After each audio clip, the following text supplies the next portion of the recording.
अस्सलामुअलैकुम नाजरीन, programme going underground में खुश आमदीद। मैं हूं आपका होस्ट बिलाल हैदर चट्टा। नाजरीन, आज हम बात करेंगे अहम इशूज़ पर। मुल्क में बहुत सी गहमा गहमियाँ चल रही हैं। यहाँ पे आज के सियासी हालात हर तरफ से ही बिगाड़ की तरफ ही जा रहे हैं। मुल्क में एक बड़े लीडर पर कातिलाना हमला हुआ और जो सब सिचुएशन इस मुल्क के अंदर की जा रही है, इसी हवाले से तमाम बातें की जाएंगी। शहबाज शरीफ साहब जो हमारे मुल्क के वज़ीर आज़म हैं, वो इस टाइम मिस्र के दौरे मिस्र पर हैं और वहाँ पर उनकी बहुत से दूसरे ममालिक के लीडरान से मुलाकात हो रही है और उन्होंने सैलाब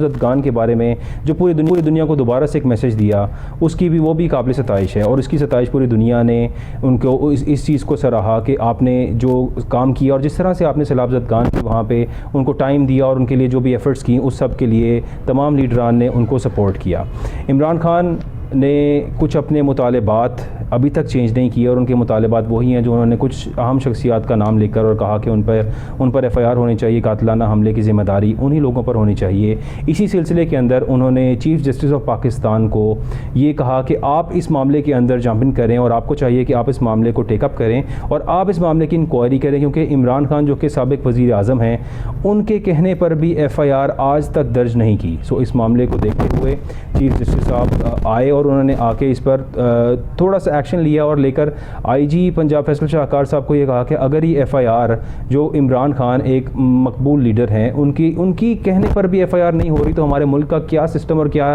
निज़ाम है यहाँ पे। इस सब सिलसिले में बात करते हुए हमारे साथ मौजूद होंगे पैनल पर बैरिस्टर अब्दुल्ला साहब और कुछ हमारे साथ सियासी शख्सियात भी मौजूद होंगी जो हमें ज्वाइन करेंगे इलेक्ट्रॉनिक के। इस वक्त हर तरफ PTI की क़यादत एहतजाज में मसरूफ़ है। मुख्तलिफ लोग, जैसे लाहौर के अंदर बात करें तो इस टाइम गवर्नर हाउस के बाहर वो धरना देना चाह रहे हैं, एहतजाज करना चाह रहे हैं, अपना एहतजाज रिकॉर्ड करना चाह रहे हैं, क्योंकि इमरान खान साहब अब जिस तरह से कल की डेट थी धरने की, कल से धरना दोबारा से शुरू होना था, लेकिन उसको एक दिन पोस्टपोन किया गया है। डॉक्टर्स की रिपोर्ट के अकॉर्डिंग तो इमरान खान साहब को अभी 10 दिन मजीद चाहिए हैं बेड रेस्ट। डॉक्टर्स ने उनको अभी कहा है कि आप मजीद 10 days you have to take the bed rest और उसके अकॉर्डिंगली आपको चाहिए कि आप अभी धरने पे मत निकलें, आप आराम से बेड रेस्ट करें। लेकिन इमरान खान साहब जो कि हमेशा से ही हमें नज़र आए, चूँकि वो एक स्पोर्ट्समैन रहे हैं और उनके अंदर हमने देखा एक बड़ा पोटेंशियल है, बड़ी एनर्जी है comparative to the other age fellows of them, तो उन्होंने ये कहा कि नहीं, मैं परसों से दोबारा कोशिश करके कंटेनर पे जाऊंगा और मैं वहाँ से धरना अपना स्टार्ट करूँगा। अभी तक की PTI क़यादत के मुताबिक भी परसों से धरना लॉन्ग मार्च दोबारा से स्टार्ट होगा और लॉन्ग मार्च को दोबारा से वहीं से, और बल्कि कहते हैं कि उससे ज़्यादा जोश व खरोश के साथ दोबारा शुरू किया जाएगा। अब इस सिलसिले में जो चीफ़ जस्टिस ऑफ पाकिस्तान ने आज बात की और फैसल शाहकार को 24 घंटे का नोटिस दिया। उन्होंने कहा कि अगर 24 घंटे के अंदर इमरान खान साहब की एफ़आईआर दर्ज ना हुई तो इस पर सुओ मोटो एक्शन लिया जाएगा। अब चीफ़ जस्टिस ऑफ पाकिस्तान ने इस सब बात के कहने के बाद ये कहा कि अगर 24 घंटे के वक्त के अंदर अंदर आप एफ़आईआर नहीं करते तो इस पे सुओ मोटो एक्शन लिया जाएगा। इस सब के बाद क्या हुआ कि जो इलाका वज़ीराबाद का थाना था, वहाँ के SHO साहब मौके पर गायब हो गए। SHO साहब जो अवेलेबल नहीं हैं, अभी तक की रिपोर्ट्स के मुताबिक वहाँ पे SHO अवेलेबल नहीं है, और अगर SHO अवेलेबल नहीं होगा तो किस तरह से एफ़आईआर की जाएगी। नाज़रीन, हम थोड़ी सी बात करेंगे कि एफ़आईआर होती क्या है, एफ़आईआर में और पर्चे में फ़र्क क्या है। इस सिलसिले के अंदर हम बात करेंगे। हमारे साथ बैरिस्टर साहब मौजूद हैं, वो थोड़ी सी रोशनी डालेंगे, कुछ बताएँगे, कुछ मुझे भी समझाएँगे सियासी कानूनी पहलू, और आपको भी बताएंगे कि एफ़आईआर के अंदर और पर्चे के अंदर फ़र्क क्या होता है। अगर अभी एफ़आईआर, जिसको हम फर्स्ट इन्वेस्टिगेशन रिपोर्ट कहते हैं, फर्स्ट इन्वेस्टिगेशन रिपोर्ट कराई जाने में और एक किसी शख्स के अगेंस्ट पर्चा हो जाने में फ़र्क क्या है, इस सिलसिले में हम बात करेंगे अब्दुल्ला साहब से। अब्दुल्ला साहब, बहुत शुक्रिया आपका हमें ज्वाइन करने का, और प्लीज़ बताइएगा, थोड़ा सा रोशनी डालिएगा इस पहलू पे कि चीफ़ जस्टिस साहब ने जो इस मामले में एक्शन लिया है और जो फैसल शाहकार साहब को कह दिया है, अगर SHO ही मौके पे अवेलेबल ना हो तो किस तरह से एफ़आईआर की जाएगी। और एफ़आईआर तो फर्स्ट इन्वेस्टिगेशन रिपोर्ट होती है, इसका कितना इम्पैक्ट होता है मुजरिम या मुलजिम के ऊपर, कितना इम्पैक्ट होता है इसका, और इसके बारे में थोड़ी सी इस चीज़ पर रोशनी डालिएगा प्लीज़। वालेकुम सलाम बिलाल साहब, बहुत शुक्रिया पहले तो अपने शो में बुलाने का। और बेसिकली जो आपका क्वेश्चन है एफ़आईआर और पर्चे में फ़र्क, इसमें कोई फ़र्क नहीं होता है। एक उर्दू की टर्म है और एक इंग्लिश की टर्म है। फर्स्ट इंस्टेंस रिपोर्ट जो है उस पर पूरा ट्रायल मबनी होता है मुलजिम का, और मुलजिम की रिहाई या उसका बिल्कुल ही कन्विक्ट हो जाना एफ़आईआर पे डिपेंडेंट है। और एफआईआर कितनी क्लियर है, कितनी टाइमली की गई है, और उसमें किस किस को नामजद किया गया है या वो नामालूम अफराद के अगेंस्ट है, ये सारी चीज़ें मैटर करती हैं। और ये सारी चीज़ें मैटर करती हैं ट्रायल के स्टेज पे, जब इसको एग्ज़ामिन किया जाता है और जो पुलिस इन्वेस्टिगेशन में रिपोर्ट्स आई जाती हैं उनके हिसाब से एक एक चीज़ जो है उसके ऊपर ट्रायल मबनी होता है। जहाँ तक के ताल्लुक़ है चीफ जस्टिस साहब का एफआईआर कटवाने का कहने का, इसका काफ़ी वज़न है क्योंकि उन्हीं के कोर्ट्स में, लोअर कोर्ट्स में ही ये ट्रायल होना है। और इवेंचुअली अगर उन्होंने थ्रेटन किया सुओ मोटो के लिए, अगर उन्होंने उस तरफ इंडिकेट किया है तो it can be a very serious matter. फिर जो इस चीज़ का जो ये मामला है ये एक हाईएस्ट अपेलेट बॉडी में देखा जाएगा रादर देन एक ट्रायल कोर्ट में। तो इसमें तो कोई शक नहीं है कि एफआईआर का एक पूरा कंट्रोल और एक पूरा इफ़ेक्ट होता है किसी के भी ट्रायल के हिसाब से। जी एसएचओ के ना होने पे, जी एसएचओ का जो ना होना है, एसएचओ का ना होना तो एक बड़ी परेशान कुन बात है क्योंकि आपको पता है कि पुलिस में ऑपरेशंस और इन्वेस्टिगेशंस की दोनों ब्रांचेस मौजूद होती हैं। जो एसएचओ होता है उसका ज़्यादातर काम होता है ऑपरेशंस के साथ, उसी ने पर्चा काटना होता है। उसके बाद जो होता है एएसआई और इन्वेस्टिगेशंस की ब्रांच का काम शुरू होता है। तो अब्दुल्ला साहब, अगर एसएचओ साहब मौके पर अवेलेबल ही नहीं हैं और यही इसको हम ऐसे महसूस कर सकते हैं कि जैसे एक डिलेइंग टैक्टिक है, रादर किसी साइड से भी हो, जो भी किया जा रहा हो, इसमें विफाक जिम्मेदारी डाल रही है पंजाब हुकूमत पर, पंजाब हुकूमत किसी और पर जिम्मेदारी डाल रही है और कोई शख्स भी इस चीज़ को टेकअप करने को तैयार नहीं है। आईजी फैसल शाहकार से बात की जाए तो वो कहते हैं मुझे विफाक की तरफ से कुछ और ऑर्डर्स आते हैं, यहाँ से कुछ और ऑर्डर्स आते हैं। इस टाइम जो प्रॉब्लम हमारी विफाकी हुकूमत और लोकल गवर्नमेंट की चल रही है वो तो हम सबको पता ही है, हम सबके सामने, इसमें तो कोई ऐसी शक वाली बात नहीं है। लेकिन अब एसएचओ अगर मौजूद ही नहीं होगा और एफआईआर नहीं होगी तो इसके क्या कंसिक्वेंसेस हो सकते हैं? यानी कि कल जिस तरह चीफ जस्टिस साहब ने कहा कि मैं सुओ मोटो एक्शन लूँगा, इट मीन्स कि अगर एसएचओ साहब कल तक अवेलेबल ही नहीं होते तो क्या ये एफआईआर या ये मुकदमा दर्ज हो पाएगा या ये हो ही नहीं सकता? देखें जी, मुकदमा तो दर्ज जो है वो जो लोअर कैडर के भी ऑफिसर्स होते हैं वो भी कर सकते हैं, इसमें कोई इतनी बड़ी बात नहीं है। एसएचओ साहब तो बेसिकली थाने को ही मैनेज कर रहे होते हैं। लेकिन आपने एक बात की है कि जी फेडरल गवर्नमेंट और प्रोविंशियल गवर्नमेंट के मुख्तलिफ डायरेक्शंस हैं। अगर आप अंडरस्टैंड करते हैं तो जी हमारी जो आर्म्ड फोर्सेज हैं वो मिनिस्ट्री ऑफ डिफेंस के अंडर फॉल करती है। मिनिस्ट्री ऑफ डिफेंस जो है वो एक फेडरल कंसर्न है। एक फेडरल कंसर्न होने के तहत ये चीज़ ज़रूर समझ आती है कि आईजी साहब को मुख्तलिफ डायरेक्शंस क्यों समझ आ रही हैं, क्योंकि जैसे कि आपने कहा कि इमरान खान साहब ने कुछ अहम नाम लिए हैं और कुछ अहम ओहदेदाराना लोगों की बात की है और वो लोगों का, उन लोगों का ताल्लुक मिनिस्ट्री ऑफ डिफेंस के साथ है और फेडरल गवर्नमेंट भी ऑब्वियसली इसमें इन्वॉल्व होगी क्योंकि सारे लोग मुशावरत से चलते हैं और मुशावरत से चलने के अलावा उनके फ़ैसले भी एक यकजहती शो करते हैं। जहाँ तक कि प्रोविंशियल गवर्नमेंट का ताल्लुक है, प्रोविंशियल गवर्नमेंट का आपको पता है कि उन्हीं का सब्जेक्ट है पुलिस का, इन्वेस्टिगेशन का, और ये जितना भी इसमें आपकी law and order security situation आ जाती है। तो इसीलिए मेरे ख्याल से क्योंकि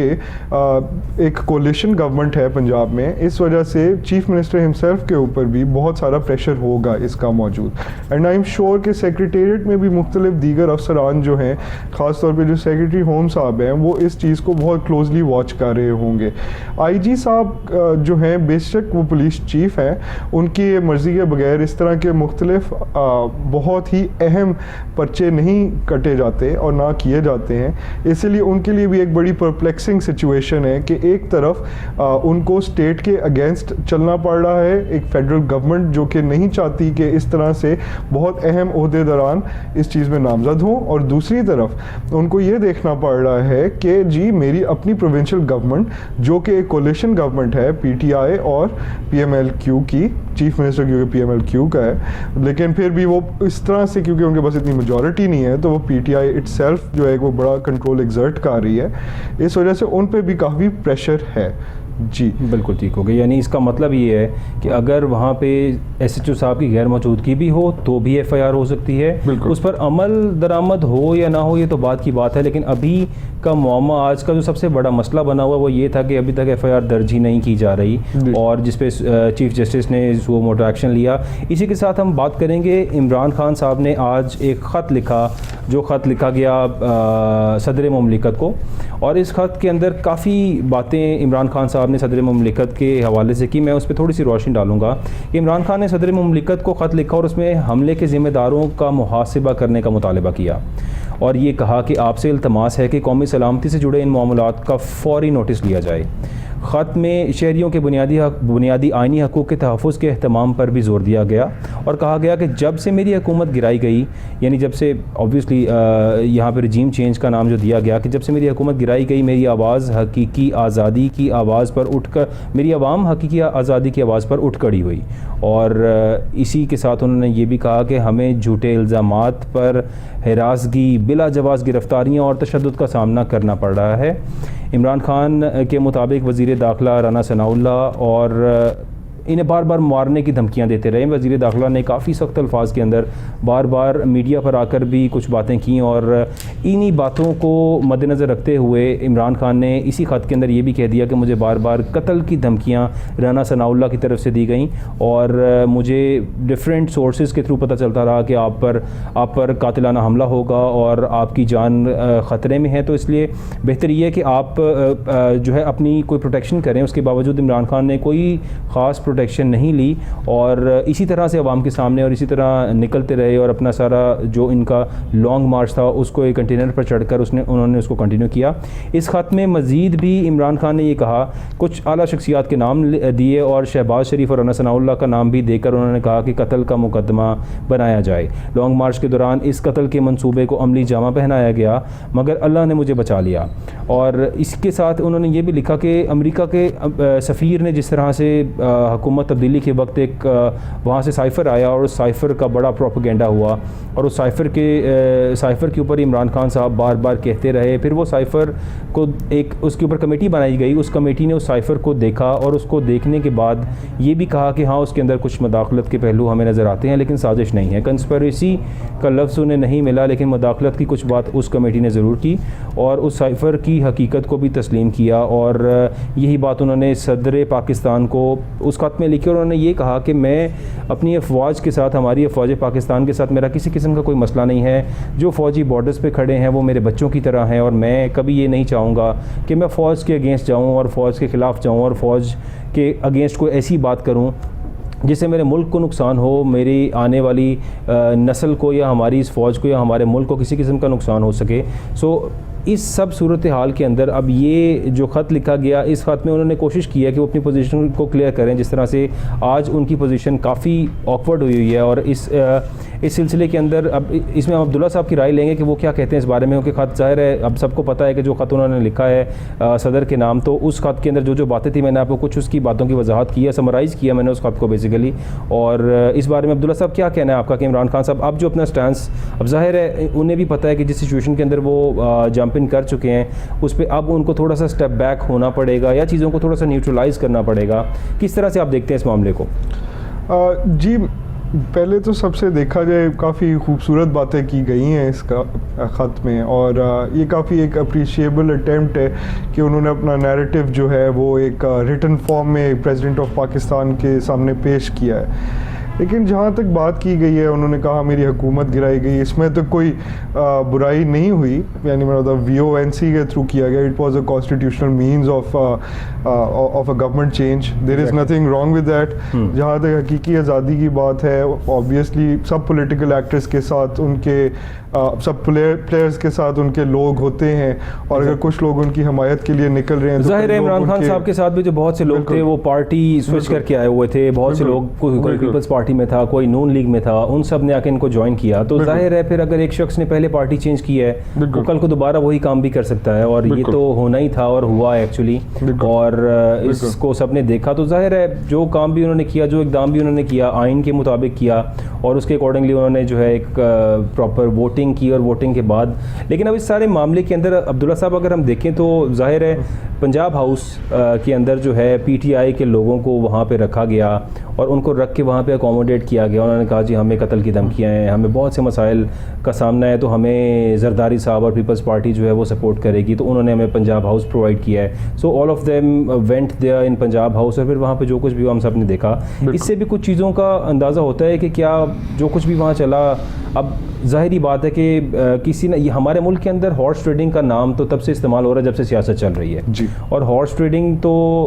एक्चुअली हम लोगों को न्यूट्रलाइज़ कर दिया गया इस हॉर्स ट्रेडिंग के लफ्ज़ से। हम सब लोग आज हॉर्स ट्रेडिंग को इतना बुरा नहीं मानते। एक्चुअली हम लोग यही कहते हैं कि यार सियासत तो नाम ही हॉर्स ट्रेडिंग का है, यहाँ पे जो बंदा अच्छी हॉर्स ट्रेडिंग करेगा वो अच्छा बड़ा सियासतदान है, और जिसको हॉर्स ट्रेडिंग नहीं आती उसने क्या सियासत करनी है। सो ये पहलू तो हमारी सियासत में आज के दौर में आम है, और इसीलिए इसी हवाले से अब जो मेरा आपसे सवाल दोबारा ये है कि अब मुल्क के अंदर जो करंट सिचुएशन आप देख रहे हैं, जो आज हम जिस जगह पे खड़े हैं, जो पुलिस का रोल है, जो हमारी अदलिया का रोल है, जो हमारे तमाम इदारों का रोल है, आप क्या समझते हैं कि हमारे मुल्क की सिचुएशन आने वाले दिनों में मज़ीद ख़राबी की तरफ हम जा रहे हैं या इसमें कुछ बेहतरी आ सकती है? देखिए जी, कोई भी मुल्क अदलो इंसाफ के बगैर तो चल ही नहीं सकता। ये कोर्ट्स ही हैं जिन्होंने राइट्स आपके इन्फोर्स करने हैं, ये कोर्ट्स ही हैं जिन्होंने इंश्योर करना है कि जी एडमिनिस्ट्रेटिव गलतियां अगर कोई हो जाती हैं तो उनको ठीक किया जाए। ये कोर्ट्स ही हैं जिन्होंने इंश्योर करना है कि कोई अपनी जुरिस्डिक्शन से बाहर तो नहीं कहीं निकल रहा। असल में हमारे यहाँ अनफॉर्चुनेटली कोर्ट्स, पुलिस और तमाम इदारे, काफ़ी सारे इदारे हैं जो पब्लिक वेलफेयर के लिए, वो पब्लिक वेलफेयर के लिए काम कर ही नहीं रहे। और ये बहुत बड़ा सवालिया निशान इस वक्त खड़ा हो गया है कि एक एक्स प्राइम मिनिस्टर जिस पे एक मर्डर अटेम्प्ट होती है वो अपनी FIR नहीं कटवा सक रहा, तो एक आम आदमी वो क्या करेगा इस सिचुएशन में? और इस गैप को फिल इन करने के लिए इनको रिफ़ॉर्म करना पड़ेगा, और वो रिफ़ॉर्म भी करने के लिए इनको बहुत इन डेप्थ एनालिसिस करना पड़ेगा कि ये क्या चीज़ें हैं जिसकी वजह से एक आम आदमी के हकूक़ उसको नहीं मिल सकते। ये हक है एक आदमी का कि अगर उसके साथ कोई क्रिमिनल एक्टिविटी या कोई उसके साथ क्राइम होता है उसके अगेंस्ट, उसकी पर्सनल लाइफ, उसकी इंडिविजुअलिटी के ख़िलाफ़, तो वो जा सके, एक इदारे के पास जा सके, कंप्लेंट कर सके और अपना हक वो इस्तेमाल कर सके। वो कोई बंदा उसके साथ ज्यादती करता है तो उसके ख़िलाफ़ ट्रायल करवा सके, उसको सज़ा दिलवा सके। यही सज़ा और जज़ा है, और इसके बगैर तो कोई माशरा नहीं चलता। और जिस स्टेज पे हम खड़े हुए हैं और इतने बड़े बड़े मसाइल नज़र आ रहे हैं, तो हो सकता है कि ये चीज़ें फ्यूचर में काफ़ी बेनिफिशियल साबित हों और ये काफ़ी सारी चीज़ों को हमारे लिए स्ट्रीमलाइन कर दें, आम लोगों के लिए भी। और अगर इन लोगों को इशू हो रहा है, जो लोग काफ़ी अरसा पावर में रहे भी हैं, लाइमलाइट में रहे हैं, जो फेमस हैं, जिनके पास किसी भी रिसोर्स की कमी नहीं है, तो हो सकता है इनके इश्यूज़ के साथ साथ आम आदमियों की ज़िंदगियाँ भी बेहतर हो जाएँ अगर ये अच्छे तरीके से रिजॉल्व की जाती हैं। तो कंडीशन ये है जी। बिल्कुल सही कंडीशन। अब्दुल्ला साहब ने जिस बात को जो पॉइंट उठाया, ऑब्वियसली बात इसी तरह है कि देखिए आम आदमी के हकूक़ आम आदमी के लिए लेना कितना मुश्किल होगा कि अगर इस मुल्क के अंदर साबिक़ वज़ीर आज़म जो कि इतने दिनों से कोशिश कर रहे हैं, जिन पे उन पर कातिलाना हमला हुआ है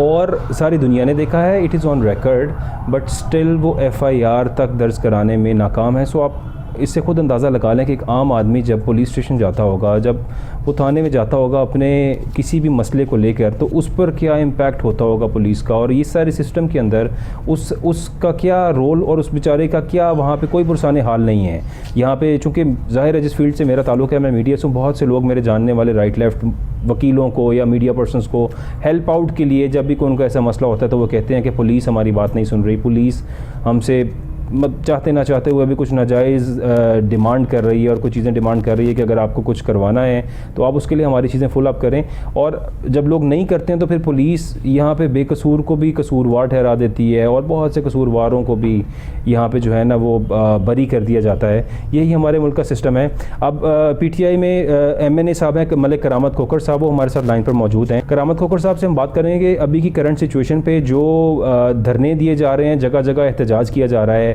इमरान खान साहब की तबीयत के बारे में पूछेंगे और ये जानेंगे उनसे कि करामत खोखर साहब से कि इस टाइम पे क्या सिचुएशन जा रही है और आपका लॉन्ग मार्च के बारे में क्या पॉइंट है कि सर आपका लॉन्ग मार्च परसों से स्टार्ट होगा और आपकी क्या तैयारी है उसके लिए। जी मलिक करामत खोखर साहब। अजय नहीं है वो। हेलो जी मलिक करामत खोखर साहब, आपको आवाज़ आ रही है? अजय नहीं। जी, असल में पीटीआई की सारी क़यादत इस वक्त एहतजाज में मसरूफ़ है और ज़ाहिर ही बात है अभी सारी क़यादत लाहौर वाली तो गवर्नर हाउस का रुख किया हुआ उन्होंने और वो कोशिश कर रहे हैं कि वहाँ पहुँच कर इकट्ठे हों। इसी वजह से बहुत ज़्यादा डिस्टॉर्शन है और चूँकि वहाँ पे कुछ जैमर्स भी लगे हुए हैं गवर्नर हाउस के और सीएम हाउस की और वहाँ पे सारी जो सिचुएशन है हम कोशिश करेंगे उनसे रब्ता करने की दोबारा और अगर हमारा उनसे रब्ता होता है तो हम आपको बताएँगे, उनका पॉइंट लेंगे।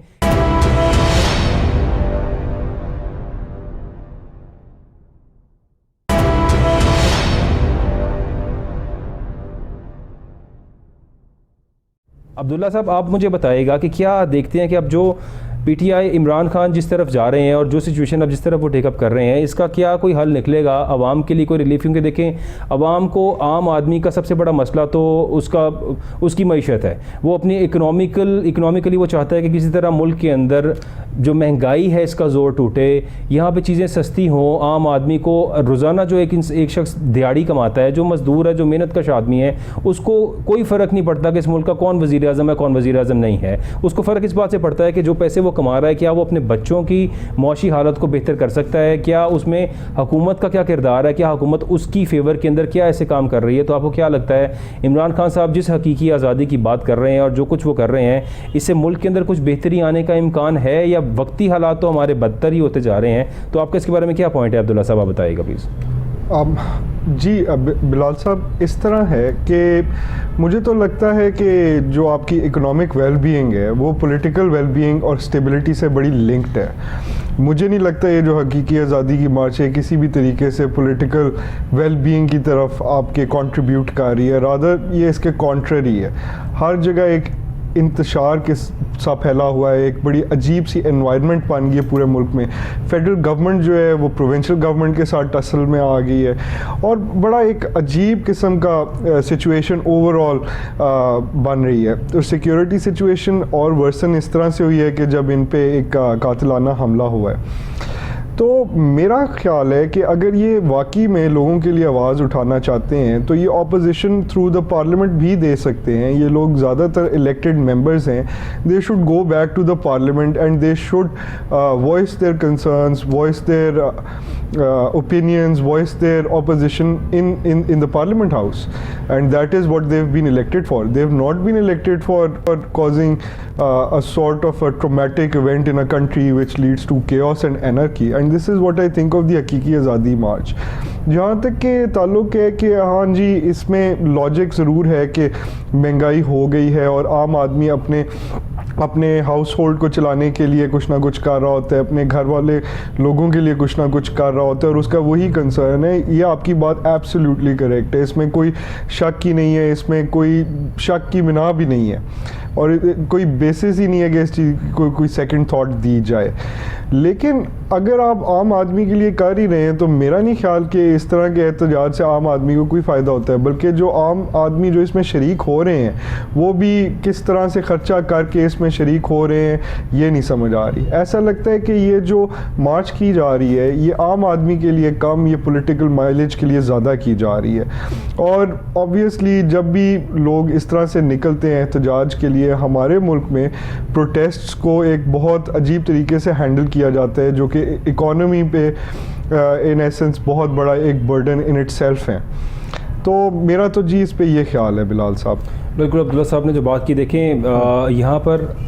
अवाम के साथ जो बिहेवियर हुकूमत का है वो हम सबको पता है कि हुकूमत अवाम के साथ क्या बिहेव करती है। यानी राना सनाउल्लाह साहब के बयानात को उठाकर देखा जाए तो उनका हमेशा ये कहना कि जब ये लोग इस्लामाबाद पहुँचेंगे तो इन पर शेलिंग, जहाँ मुझे 500 शेल चाहिए थे मैंने 550 मारे, मैंने एक्स्ट्रा शेलिंग की किस पे, अवाम पे की। और जो कुछ यहाँ पे किया और फिर ये भी कहा गया कि जी तमाम एक्सपायर्ड और जो वेस्टेड शेल थे वो चलाए गए और लोगों के साथ वो जुल्म किया गया। और अब भी उन्होंने यही कहा था कि अगर ये लोग इस्लामाबाद का रुख करेंगे तो इनका मैं वो हशर करूँगा कि ये सब लोग याद रखेंगे। और इसमें कोई शक नहीं है कि अगर ये तमाम लोग इस्लामाबाद पहुँचेंगे और वहाँ पहुँच कर अपने इस लॉन्ग मार्च को कंटिन्यू करेंगे तो उन्हें आगे से लाजमी हुकूमत की तरफ से जो जो उनकी तैयारियाँ हैं, जिस तरह आज भी लोग जो फैज़ाबाद पे मौजूद हैं, हमारे कुछ रिपोर्टर्स वहाँ मौजूद थे, उन्होंने जो भी हमें रिपोर्टिंग की उसमें यही पता चला कि वहाँ पे शदीद शेलिंग की गई और लोगों को वहाँ से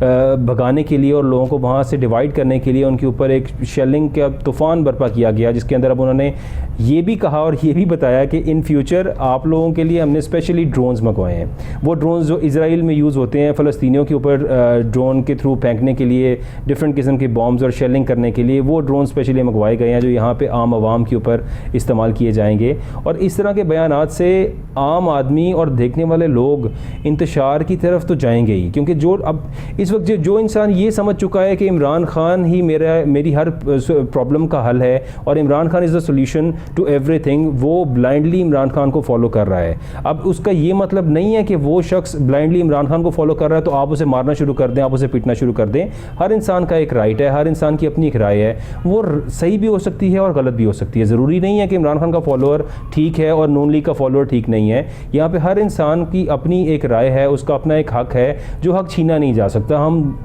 तमाम मुल्कों को देखें, उन मईशत उन मुल्कों को देखें जहाँ पे इंसाफ है, जहाँ पे कानून है, तो वहाँ पे लोग अपनी अपनी मर्ज़ी का अपने तरीके से बड़े पुरअमन प्रोटेस्ट करते हैं और कोशिश करते हैं कि किसी भी बात को बड़े एक अच्छे तरीके से हम हुकूमतों की हमेशा ये कोशिश होती है, क्योंकि रियासत एक माँ की तरह होती है। जिस तरह माँ अपने बच्चों की तमाम गलतियों को माफ़ करती है, इसी तरह रियासत का भी ये होना चाहिए कि वो अवाम की गलतियाँ देखें। अगर वो आपके ख़िलाफ़ एहतजाज कर रहे हैं तो ये उनका हक़ है। अगर आप उस एहतजाज को गलती भी समझते हैं तो मेरे पॉइंट के मुताबिक आपको शेलिंग करना, डंडे बरसाना, उन लोगों को मारना, पीटना, अरेस्ट करना, उन्हें जरीलो ख्वार करना, ये नहीं करना चाहिए। उन लोगों को एहतजाज का हक़ देना चाहिए। इमरान खान साहब के दौर के अंदर ये ज़रूर देखा गया कि बिलावल ने लॉन्ग मार्च किया, वहाँ पे तमाम पार्टियों ने लॉन्ग मार्च किया, हर किसी ने अपनी अपनी कोशिश की कि हम वहाँ पे लॉन्ग मार्च करें और किसी को आगे से किसी किस्म का रद्दोअमल का सामना नहीं करना पड़ा। वहाँ पे कोई शेलिंग नहीं की गई, किसी बंदे को डिस्टर्ब नहीं किया गया। जहाँ पे इन्होंने जो किया,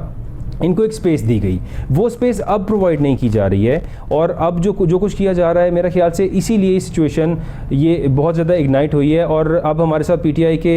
MPA साहब मलिक सरफराज साहब मौजूद हैं, उनसे हम जानेंगे कि अभी क्या सिचुएशन है मलिक सरफराज खोखर साहब से, क्योंकि मेरा ख्याल है वो अब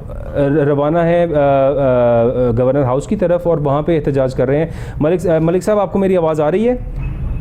जी जी आ रही है। जी सर, अभी मुझे बताइएगा क्या सिचुएशन है सर? आप लोग एहतजाज कहाँ पर ले जा रहे हैं और आप लॉन्ग मार्च को किस तरह से कंटिन्यू करेंगे? जिस तरह हमें पता चला कि लॉन्ग मार्च एक दिन के लिए मुलतवी हुआ है और ये परसों से दोबारा शुरू किया जाएगा, तो थोड़ा सा इस पर रोशनी डालिएगा, क्या सिचुएशन है सर? ये हम रैली लेके अब इस वक्त हम मुस्लिम टाउन के करीब हैं और हम ये गवर्नर हाउस लेके जा रहे हैं जी। उधर हमें कॉल दी गई थी, गवर्नर हाउस पहुंचे, उधर हमने उधर जाके ये एहतजाज करना है और हम नहर के ऊपर रमा दमा है जरूर, अगर इधर को मीडिया है तो देख सकता है, ये इसमें हज़ारों लोग शामिल हैं। जी, मैं खुद इस बात का विटनेस हूँ कि मैं जब आ रहा था इधर ऑफिस तक पहुँचते हुए मुझे बहुत टाइम लगा, गालिबन 1 घंटे से ज़्यादा मुझे लगा सिर्फ कैनाल रोड को क्रॉस करते हुए, क्योंकि आपकी आवाज़ की समझ नहीं आ रही है। जी जी, अब आपको मेरी आवाज़ आ रही है मलिक साहब? आवाज़ आती, समझ नहीं आती ना क्या कह रहे हैं। जी सर, मैंने कहा आप बताइएगा कि लॉन्ग मार्च की आपका क्या प्लान है सर? लॉन्ग मार्च के बारे में क्या आपका इरादा और किस तरह से आप इसे कंटिन्यू करेंगे? और इमरान खान साहब की तबीयत, क्या वो ज्वाइन करेंगे लॉन्ग मार्च को आपको? बिल्कुल करेंगे। और आप लॉन्ग मार्च परसों से कंटिन्यू स्टार्ट करेंगे वहाँ पे, ये अब यानी हतमी फैसला इमरान खान साहब का? जी, डॉक्टर्स ने इमरान खान साहब को 10 दिन का बेड रेस्ट कहा है, क्या उसके बावजूद वो लॉन्ग मार्च को परसों से शुरू करेंगे मलिक साहब? खान साहब मेरे ख्याल में नहीं करेंगे, उधर से शाहमूद कुरैशी साहब लीड करेंगे और हम सब वर्कर और MPA सब उसमें शामिल होंगे। बिल्कुल ठीक हो गया। और अभी का जो आपका एहतजाज, जी सर, हाँ सब जब पिंडी पहुंचेगा उसको शमूलियत करेंगे। बिल्कुल ठीक हो गया। और सर अभी का जो आपका एहतजाज है, जो आप गवर्नर हाउस की तरफ रवां दवाएं, क्या आप लोग गवर्नर हाउस के बाहर धरना देंगे या सिर्फ अपना एहतजाज रिकॉर्ड करा के आप लोग वापस आ जाएंगे? ये उधर जाके जो लीड कर रहे हैं, असद उमर कर रहे हैं, उधर जाके वो पता चलेगा कि क्या करना है। हम अभी तो रैली लेके हम जा रहे हैं। जी बिल्कुल ठीक हो गया। अब मलिक साहब आपका बहुत शुक्रिया, हमारे साथ मौजूद थे मलिक सरफराज खोखर साहब, जो इस टाइम के काफ़िला असद उमर साहब के साथ रवां दवा है गवर्नर हाउस की तरफ। असद उमर साहब ने वहाँ जाकर गालिबन एक प्रेस कॉन्फ्रेंस भी करनी है और आगे का लाए अमल भी देना है कि किस तरह से इस लॉन्ग मार्च को कंटिन्यू करेंगे। लॉन्ग मार्च परसों से, जिस तरह हमें MPA साहब ने भी बताया कि शायद इमरान खान परसों से इस लॉन्ग मार्च का हिस्सा नहीं होंगे, लेकिन पूरी क़यादत इस लॉन्ग मार्च को लेकर इस्लामाबाद की तरफ जाएंगे और इमरान खान साहब जो है गालिबन इनको इस्लामाबाद से पहले ज्वाइन करेंगे वहाँ पे और वहीं से इनके साथ फिर आगे शामिल होंगे, क्योंकि डॉक्टर्स ने इमरान खान साहब को कम्प्लीटली बेड रेस्ट का मशवरा दिया है और यही कोशिश की है कि इमरान खान साहब जितना रेस्ट हो सके उतना रेस्ट करें और अभी लॉन्ग मार्च को ज्वाइन ना करें। तो हो सकता है कि डॉक्टर्स की इस सब के मुताबिक डॉक्टर्स की राय मानते हुए इमरान खान साहब ने यही डिसाइड किया हो, और जिस तरह उन्होंने बताया कि डिसाइड कर भी लिया है कि वो अभी कंटिन्यू नहीं करेंगे, लेकिन कुछ दिन के बाद जिस तरह ये लॉन्ग मार्च यहाँ से पहुँचेगा, क्योंकि लॉन्ग मार्च को अब एक्चुअली उन्होंने 3 साइडेड कर दिया है। पेशावर से भी लोग वहाँ पे ज्वाइन करेंगे, इधर लाहौर साइड से भी ज्वाइन करेंगे और गालिबन काफ़ी साइड से ज्वाइन होकर अब सब लोग पहुँचेंगे इस्लामाबाद की तरफ और वहाँ से इस लॉन्ग मार्च का असल रूप और असल सिचुएशन देखने में आएगी। क्योंकि लॉन्ग मार्च जब इस्लामाबाद पहुँचेगा तो पता चलेगा कि ये लॉन्ग मार्च किस तरफ जाएगा और असल मामला तो वहाँ पर शुरू होगा। पंजाब में हुकूमत तो इमरान खान की ही थी, यहाँ पे वज़ीर आला चौधरी परवेज़ इलाही जो उनके एलाई हैं, ऑब्वियसली उन्हीं के चीफ मिनिस्टर हैं। सो जब ये लॉन्ग मार्च इस्लामाबाद पहुँचेगा तब हमें सिचुएशन का आइडिया होगा कि ये किस तरह से होगा। लेकिन इस बारे में मैं थोड़ा सा अब्दुल्ला साहब की राय जानना चाहूँगा कि अब्दुल्ला साहब आप बताएं कि आप क्या समझते हैं कि लॉन्ग मार्च जब इस्लामाबाद पहुँचेगा तो किस तरह से वहाँ पर क्या सिचुएशन होगी। जिस तरह मुझे तो बहुत से खदशात लाहक हैं, जिस तरह हमने पहले भी देखा कि 25 तारीख को जो कुछ हुआ था अवाम के साथ और जिस तरह हुआ, क्योंकि जाहिर है ये लीडर्स और सब लोग तो अपने अपने कंटेनर्स में और अपनी अपनी लग्जरी कार्स के अंदर होते हैं, पिछली तो गरीब आवाम है। यहाँ पे वो बेचारा जो अपनी जेब से अपनी पॉकेट से अपना कारोबार छोड़ के अपना सब घर बार छोड़ के आता है साथ देने के लिए, मार भी वही खाता है, तमाम तकलीफ़ें भी वही बर्दाश्त करता है और कोशिश भी वही कर रहा होता है कि शायद उसके लिए कोई बेहतरी हो जाए, क्योंकि लीडर्स तो सारे ही फाइनेंशियली स्ट्रांग होते हैं, उन्हें फ़र्क कोई नहीं पड़ता। तो थोड़ा सा आप इस बात पर रोशन डालिए, क्या इस लॉन्ग मार्च में आप क्या देखते हैं कि जब ये इस्लामाबाद पहुँचेंगे लोग तो ज़ाहिर है साथ होंगे इनके, तो क्या सिचुएशन वहाँ पे होगी सर? देखें जी, अगर इनका प्रीवियस भी आप रिकॉर्ड देखें इसी लॉन्ग मार्च का, इसमें मेरे ख्याल से कम से कम 3 कैजुअल्टीज़ तो हुई हैं ऑन रिकॉर्ड, और ऑन रिकॉर्ड होने के बावजूद उन लोगों के लिए कुछ भी नहीं किया गया। मेरे ख्याल से एक आध की कैजुअल्टी पे ही शायद फेडरल गवर्नमेंट से एक आध मिनिस्टर गए हैं उनका हालचाल पूछने, और उनके लिए फर्दर कुछ भी नहीं, इस सिलसिले में उनको कोई अकोमोडेशन नहीं दी गई। आपकी ये बात बिल्कुल दुरुस्त है कि गरीब बंदा ही पिसता है। ये लीडर्स जितने भी हैं ये फाइनेंशियली स्टेबल हैं और ये बड़े एक सेफ़ एनवायरनमेंट में होते हैं जब भी इस तरह के प्रोटेस्ट्स हों और कुछ भी हो। जो 2 चीज़ें देखने वाली हैं इस सिलसिले में वो ये है कि एक तो जी आपके जो फेडरल मिनिस्टर ऑफ इंटीरियर हैं उनकी भी काफ़ी स्ट्रॉन्ग और कोरोसिव किस्म की स्टेटमेंट्स हैं इस मैटर पे। वो भी एक बहुत स्ट्रिक्ट अप्रोच ले रहे हैं, वो कह रहे हैं कि कोई भी चीज़ जो है ना उनको इस सिचुएशन में चेंज करने में अपना ज़ेन नहीं हेल्प करेगी। एक तो उस साइड से कन्फ्रंटेशन है। दूसरी साइड पे अगर आप देखें तो इस तरफ से भी कोई भी बंदा बैक डाउन करने के लिए तैयार नहीं है और एक टोटल कन्फ्रंटेशनल सा माहौल बनाया हुआ है। जहाँ तक मुझे लगता है कि इस मामले में भी कोर्ट्स की तरफ से एक एक्शनेबल सुओ मोटो हो सकता है इन द नियर फ्यूचर कि इस चीज़ को आप थोड़ा सा लेस कन्फ्रंटेशनल करें और ईज़ ऑफ एक्सेस दें लोगों को जो कि प्रोटेस्ट करने आ रहे हैं। इसके बरक्स अगर देखा जाए तो चूँकि इनके लीडरान की जितनी भी स्पीचेस हैं जो पब्लिक में की जा रही हैं वो काफ़ी इन्फ्लेमेटरी है और वो किसी भी पब्लिक इंस्टीट्यूशन को, चाहे वो मिलिट्री से ताल्लुक़ रखता है, चाहे वो किसी भी और स्टेट इंस्टीट्यूशन से जिस तरह इलेक्शन कमीशन है उससे ताल्लुक़ रखता है, वो भी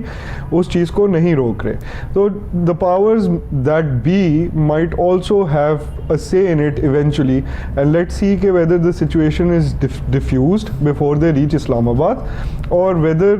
the court step into it. क्योंकि अगर इसी तरह रहने दिया गया तो लगता है कि नियर फ्यूचर में कोई भी बड़ा मसला हो सकता है। जी बिलाल साहब। सर आप मुझे ये बताइएगा कि इमरान खान साहब की डिस्क्वालिफिकेशन, चूँकि आप बैरिस्टर हैं और मैं थोड़ा सा चाहूँगा कि आप इस पर रोशनी डालें कि जो तोशा खाना का जो केस था जिसकी बेस पे इमरान खान साहब की डिस्क्वालिफिकेशन हुई है, इसको आप किस तरह से देखते हैं कि क्या ये डिस्क्वालिफिकेशन कंटिन्यू रहेगी या ये डिसीजन को रिवर्ट किया जाएगा? इस पर थोड़ी सी रोशनी डालिएगा। जी, जो तोशा खाना का रेफरेंस था और उस पर जो जजमेंट है इन एसेंस जो हमें बताया गया और जो आई है वो काफ़ी डिटेल्ड है। उसमें उन्होंने इस तरह से एलेज किया हुआ है कि क्योंकि इन्होंने टाइमली जो है उसके पैसे नहीं दिए, जो चीज़ें इन्होंने उधर तोशा खाना से ख़रीदी हैं और कुछ चीज़ों के लिए बहुत कम पे किया है, तो ये उसमें इम्प्लिकेटेड हैं। इसके बरक्स अगर आप देखा जाए, जब ये पैनामा केस पेपर्स का फाइनल जजमेंट आया था तो उसमें भी जो इन एसेंस चीज़ थी, जो कॉज ऑफ एक्शन थी, उसको फुलफ़िल किए बगैर किसी और चीज़ पर डिस्क्वालिफिकेशन की गई थी। तोशा खाना रेफरेंस के साथ एक और केस भी जुड़ा हुआ है और वो भी डिस्क्वालिफिकेशन में इमरान खान साहब की बहुत ही एक इम्पॉर्टेंट रोल प्ले कर सकता है। वो है फॉरेन फंडिंग का केस, और अभी तक इस पे मज़ीद रेफरेंसेस और कुछ नहीं किया गया।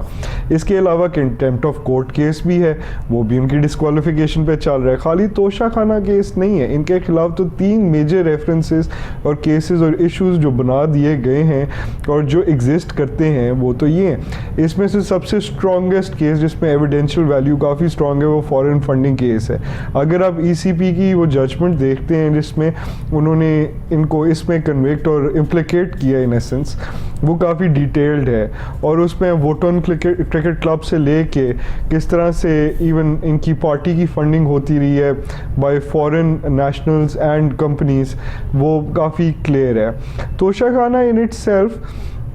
seems like not a very major issue, but at the end of the day इनके political rhetoric को ये बहुत harm करता है, क्योंकि इनका political rhetoric ही ये है, इस चीज़ के अलावा कुछ भी नहीं है कि बाकी सारे dishonest हैं, बाकी सारे जो है चोर हैं। सादिक और अमीन की जो बात, हाँ जी, मैं नाउजुबिल्लाह मैं सादिक और अमीन हूँ और मेरे अलावा कोई भी नहीं है। तो इनका भी काफ़ी एक वन साइडेड किस्म का नैरेटिव है, और अगर उसमें से एक माइनर किस्म की भी करप्शन प्रूवन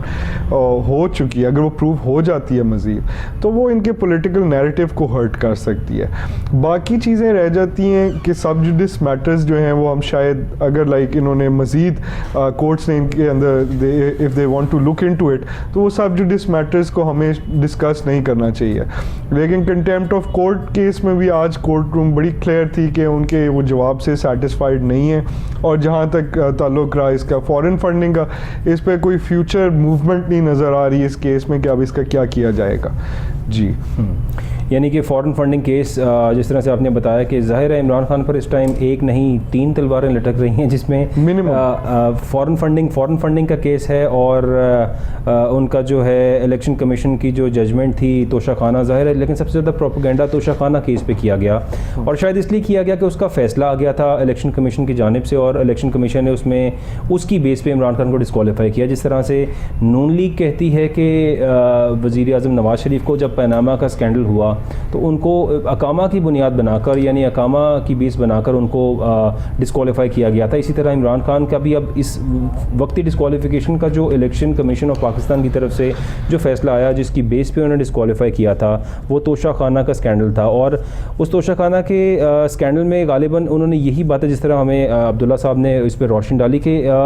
वो यही बातें थी कि इमरान खान साहब ने कुछ पैसे, कुछ रकम जमा नहीं कराई और अपने टैक्स रिटर्न्स के अंदर कुछ चीज़ें फ़ाइल नहीं की हैं, और टैक्स रिटर्न्स में अपनी चीज़ें फ़ाइल ना करने की वजह से उनको डिस्क्वालीफाई किया गया कि अगर आपने कोई चीज़ बेची है, कोई चीज़ सेल की है, तो आपको अपने टैक्स रिटर्न के अंदर अपनी वो वैल्यू शो करनी चाहिए, जिस पे PTI के कुछ वकला का उनकी तरफ से कुछ ये भी मौक़िफ़ आया कि अगर हमने अपनी कोई चीज़ सेल की हो तो उसको हमें टैक्स रिटर्न्स में फ़ाइल करने की ज़रूरत नहीं है। तो इस पॉइंट पे मैं जानना चाहूँगा बैरिस्टर अब्दुल्ला साहब से कि क्या अगर आप अपनी कोई चीज़ सेल कर देते हैं तो क्या आपको अपनी टैक्स रिटर्न्स में उसको शो करना ज़रूरी है या नहीं ज़रूरी? जी अब्दुल्ला साहब। जी, ऑब्वियसली अगर आपको कोई लाइक प्रॉफिट आ रहा है जो कि एक टैक्सेबल ब्रैकेट में फॉल कर रहा है, जो भी गवर्नमेंट ने रिजीम दी हुई है, तो उसमें आप टैक्सेशन जो है अगर उसने नेट में फॉल करते हैं और अगर आप वो नहीं देते तो it's an offence. But is it an offence of such a nature के जिस पे आपकी डिस्क्वालिफिकेशन इफेक्ट की जा सकती है, that is an entirely question of research and an area of law that I am not quite familiar with. Okay जी। But that is an offence, जिस तरह आपने बताया कि अगर उन्होंने किया है तो there is some sort of offence in it, कि अगर आपने अपने टैक्स रिटर्न्स में शो नहीं किया तो there is some problem in it, जिसकी बेस पे डिस्क्वालीफाई किया गया। अब इसके साथ ही हम कुछ थोड़ी सी बात करेंगे आज के जो हमारे वक्ती हालात जा रहे हैं इस टाइम पे सिचुएशन इस कदर मुश्किल है कि मुझे अपने इस ऑफिस आते हुए almost it took more than 2 hours, जो कि सफ़र आए गेस आधे घंटे का था, लेकिन आधे घंटे की बजाय 2 घंटे मुझे लगे। और जो राब्ते जिस शहर के अंदर हमारे रिपोर्टर्स हमें बता रहे हैं, हमारे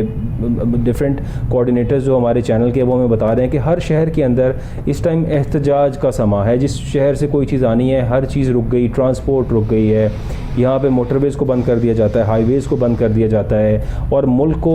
उसी सिचुएशन के अंदर डाल दिया जाता है जिस तरह हम किसी मुल्क में कर्फ्यू सिचुएशन देखते हैं, या हम कुछ ऐसा देखते हैं कि वहाँ पे कोई ऐसी प्रॉब्लम, ऐसी ट्रबल हो गई हैं। जिस तरह हम अगर असैसिनेशन की बात करें, जब बेनज़ीर भुट्टो की असैसिनेशन हुई थी, आई रिमेंबर दैट, कि उस टाइम पे एकदम से मुल्क के अंदर पूरी हर तरफ आग लगा दी गई और लोग, अब यहाँ प्रॉब्लम नाजरीन ये होती है कि यहाँ पे हम लोग अवाम जो है, अवाम के अंदर बहुत से वो लोग जो इंतशार फैलाने वाले हैं वो सब अपने मकासद का इस्तेमाल करते हैं ऐसी सिचुएशंस के अंदर, यानी कि अवाम की गाड़ियाँ तोड़ना, अवाम के इमलाक को नुकसान पहुँचाना, अवाम की चीज़ों को नुकसान पहुंचाना, ये इंतहाई ज़्यादती है। और मैं कोशिश करूंगा कि सब लोगों से अपील करूं कि अगर आप कोई एहतजाज करते हैं, किसी जगह पे आप कुछ भी करते हैं, तो वहाँ आने वाला जो शख्स, जो बेचारा आम शहरी है, उसकी गाड़ी है, उसकी मोटरसाइकिल है, उस बेचारे ने पता नहीं किस मेहनत से किस तरह ली हो, आप उसको जलाते हैं, उसको डिस्ट्रॉय करते हैं, उसको डैमेज करते हैं, तो बिलीव करें आप किसी का नुकसान नहीं करते, उस शख्स का नुकसान करते हैं जिसने खुद ही इंडिविजुअली, यहाँ कोई हमारे मुल्क में ऐसी रियासत नहीं है, कोई ऐसा इदारा नहीं है जो उसको उस चीज़ का कुछ रिटर्न देगा, वो सब का नुकसान उसको होगा और आप जो करेंगे उसका डायरेक्टली उसको इम्पैक्ट होगा, इससे किसी हुकूमत को या किसी शख्स को कोई फ़ायदा नहीं होगा। तो हमें कोशिश ये करनी चाहिए कि हम जो भी एहतजाज करें, हम जो कुछ भी करें, उस इखलाकियात और उस दायरे के अंदर रह के किसी शख्स को नुकसान ना पहुँचे, उसे कोई तकलीफ़ ना पहुँचे, इस तरह का एहतजाज अगर कर दिया जाए तो मेरा ख्याल है कि ये हम सब के लिए और हमारे मुल्क के लिए भी बेहतरी होगी और इस तरह के एहतजाज बड़े हेल्दी होंगे और इन फ्यूचर जो है हमारे मुल्क के लिए एक सिचुएशन जो हमेशा ही ऑकवर्ड साइड पे जाती है, किसी भी पार्टी का एहतजाज हो तो हर आवाम को और देखने वाले शख्स को यही लगता है कि हमारे मुल्क के अंदर एकदम सिचुएशन पता नहीं इग्नाइट होगी और किस तरफ जाएगी, शायद सिचुएशन आउट ऑफ कंट्रोल हो जाएगी। सो मैं अपने गेस्ट का अपने बहुत शुक्रिया अदा करूँगा। हमारे साथ अब्दुल्ला साहब मौजूद थे। अब्दुल्ला साहब आपका बहुत शुक्रिया, आपने हमें टाइम दिया। मलिक करामत खोखर साहब, मलिक सरफराज साहब और तमाम वो गेस्ट जो हमारे साथ मौजूद थे उनका बहुत शुक्रिया। आज के प्रोग्राम में नाज़रीन हमारा मेन मकसद आपको तमाम बातें जो हमारी आज के मुद्दे बताना, एक्सप्लेन करना था कि जो इस मुल्क के अंदर सिचुएशन जा रही है। मेरी अल्लाह ताला से ख़ास दुआ है कि अल्लाह ताला हमारे मुल्क पे करम करे। हमारी इकोनॉमिकल सिचुएशन तो पहले ही बड़ी ऑकवर्ड है, मज़ीद जो अब सिचुएशन हमारे मुल्क के अंदर पॉलिटिकली हो रही है और जो पॉलिटिकल पार्टीज़ के आपस के इशूज़ की वजह से भुगतना सब कुछ आवाम को पड़ेगा। यहाँ पे ये तमाम लोग जो हमारे सियासतदान हैं, ये सब लोग रिच हैं, ये दे आर फिल्दी रिच, क्योंकि ऑब्वियसली इस मुल्क के अंदर इलेक्शन लड़ता ही वो है जिसके पास पैसा होता है। पैसा ना हो तो कोई शख्स इलेक्शन ना लड़ सकता है, तो जीतना तो दूर की बात। तो इन लोगों को फ़र्क नहीं पड़ेगा, फ़र्क पड़ेगा आवाम को। तो अल्लाह ताला हमारे इस मुल्क के लिए, हमारी इस आवाम के लिए बेहतरी करे और अल्लाह ताला को ऐसी सिचुएशन, ऐसा कोई इनका लाए अमल बने कि हमारे मुल्क इकोनॉमिक स्टेबिलिटी की तरफ जाए, इन तमाम इशूज़ से हम बाहर आ जाएँ। क्योंकि हमारे मुल्क पे इंटरनेशनली बहुत सारे प्रेशर्स हैं, हम लोग इंटरनेशनली बहुत सारे हमारे दुश्मन भी हैं और हमारी ट्रबल्स भी हैं, और हम अगर इंटरनली इतने वीक हो जाएंगे तो हमारी सिचुएशन जो है वो मुल्क की बहुत ज़्यादा ख़राब हो जाएगी। आप नाज़रीन, आपका प्रोग्राम देखने का बहुत शुक्रिया। हम कल हाजिर होंगे एक नए पॉइंट के साथ, नई बात के साथ, नई चीज़ों को लेकर आपको कोशिश करेंगे बताने की कि क्या मुल्क की सिचुएशन जा रही है। आपका बहुत शुक्रिया।